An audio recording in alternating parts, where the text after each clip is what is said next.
Bon, alors, Well, c'est vrai qu'en plus, en ce moment, il se passe au Gabon, depuis les élections, depuis les dernières 48 heures, des événements qui peuvent rappeler ceux qu'on voit dans le film. Donc, et c'est pas la première fois.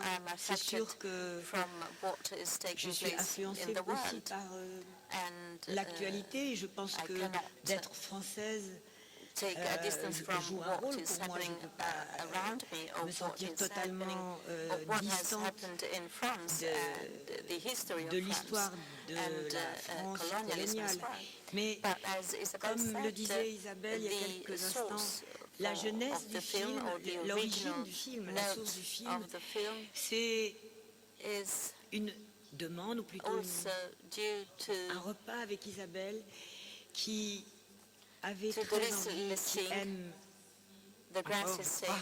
un livre que j'aime beaucoup de Doris Lessing qui s'appelle en anglais The Grass is Singing et en français Vaincu par la brousse. On avait parlé avec Claire de ce livre, et ce que je trouve tout à fait extraordinaire dans le parcours qui s'est effectué entre ces premières conversations qu'on avait eues autour de ce livre. Le parcours depuis ce moment-là jusqu'à au fond, la mutation que Claire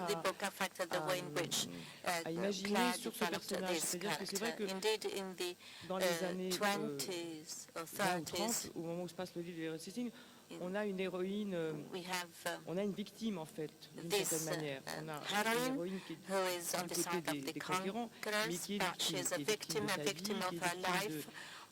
victime de ses désirs cachés, c'est une victime. Et au fond, la volonté de Claire, c'était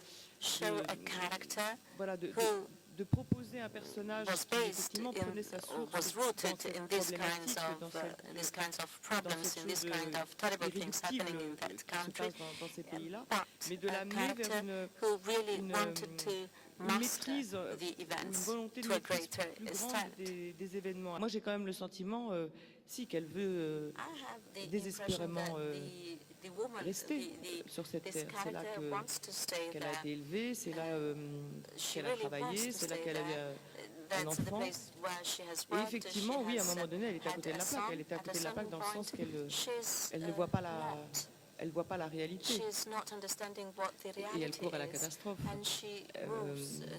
Quant à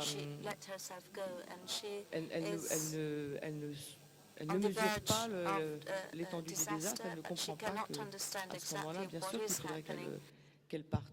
Moi, je trouve qu'il y a quelque chose de très shakespearien aussi dans le film, donc dans la manière dont tout est mêlé, la politique, les intrigues aussi, la volonté de garder aussi le pouvoir sur chaque petit territoire que chacun se crée, parce que c'est aussi de ça qu'il s'agit. C'est-à-dire qu'à la fois on parle des grands territoires, dans le film on parle des petits territoires qui habitent chacun. Les petits territoires, c'est la famille, c'est son petit bout de terre, et c'est ça au fond les grands conflits de l'histoire. C'est quand tout ça n'arrive plus à cohabiter. Moi-même, je n'ai pas cette... Je ne pense pas les films comme des réponses à des situations politiques, mais plutôt j'ai essayé, par rapport à des sujets dont on parle beaucoup, comme les luttes ethniques en Afrique, les enfants soldats, l'idée qu'il y a des prédateurs et des gens, ça c'est depuis le Libéria et le Sierra Leone, qu'il y a des richesses et des spoliations. Je me suis dit qu'on aborde beaucoup ça souvent dans les journaux ou parfois dans les documentaires comme d'un bloc très politisé ou alors très compassionnel avec les ONG et tout ça. Et j'ai essayé de me dire peut-être que si j'étais agricultrice, c'est-à-dire si j'avais une récolte, s'il faut faire pousser du café pendant 6 mois, s'il faut rentabiliser sa plantation, faire vivre sa famille, est-ce que ma vision ne serait pas autre? est-ce que j'aurais pas quelque chose qui échapperait à cet éternel regard compassionnel vers l'Afrique